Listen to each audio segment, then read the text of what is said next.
जिस देश में कभी रॉकेट के पार्ट साइकिल और बैलगाड़ी से लॉन्च पैड तक पहुंचाते थे, आज उसी देश की एक प्राइवेट कंपनी ने ऐसा इतिहास रच दिया है जिसे दुनिया की सबसे बड़ी स्पेस कंपनीज की टेंशन बढ़ सकती है। 18 जुलाई को श्रीहरिकोटा स्काई रूट एरोस्पेस का विक्रम-1 सक्सेसफुली लॉन्च हुआ और उसके साथ मौजूदा सैटेलाइट भी सक्सेसफुल ऑर्बिट में तैनात हो गया। लेकिन दोस्तों, ये सिर्फ एक लॉन्च नहीं है, ये 63 साल की मेहनत, विश्वास और लगातार किए गए काम का एक नतीजा है।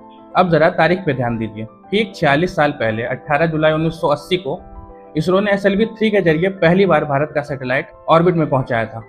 वही तारीख, वही सपना, बस इस बार उसे आगे बढ़ाने की जिम्मेदारी एक भारतीय प्राइवेट कंपनी ने निभाई।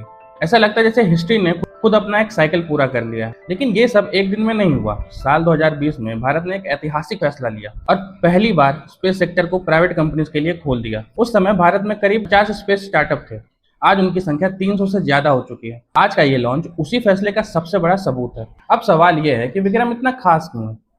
क्योंकि ये सिर्फ रॉकेट नहीं, बल्कि कम लागत में हाई एंड स्पेस सर्विस देने वाला प्लेटफॉर्म है। इसका एडवांस्ड ऑर्बिटल सिस्टम स्पेस में पहुंचने के बाद भी सैटेलाइट्स को ठीक उसी ऑर्बिट में छोड़ सकता है जहां कस्टमर चाहता है। यही वजह है कि जो काम अब तक विदेशी कंपनियां बेहद महंगे दामों पर करती थी, वही काम अब भारत कम कीमतों में करने की तैयारी कर चुका है। और अब स्काई रूट की भी कहानी सुन लीजिए। 2018 में सिर्फ 10 लोगों के साथ शुरू हुई कंपनी आज $1 बिलियन से ज्यादा वैल्यू वाली स्पेस यूनिकॉर्न बन चुकी है। इनकी फैक्ट्री में अब हर महीने एक नया ऑर्बिटल रॉकेट तैयार किया जा रहा है। और शायद सबसे बड़ी बात यही है, अमेरिका और चीन के बाद भारत अब दुनिया का तीसरा ऐसा देश बन चुका है जिसकी अपनी प्राइवेट कंपनी ऑर्बिट तक पहुंचने की क्षमता रखती है। इसका मतलब सिर्फ एक लॉन्च नहीं है, बल्कि यह है कि अब पूरी दुनिया अपने सैटेलाइट लॉन्च कराने के लिए भारत की तरफ देख सकता है।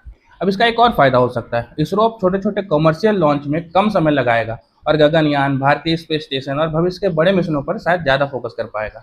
साइकिल और बैलगाड़ी से हुआ ये सफर आज ऑर्बिट तक पहुंच चुका है और जिस देश के सपने कभी बैलगाड़ी पे नहीं रुके, उस देश को अब आसमान भी नहीं रोक पाएगा।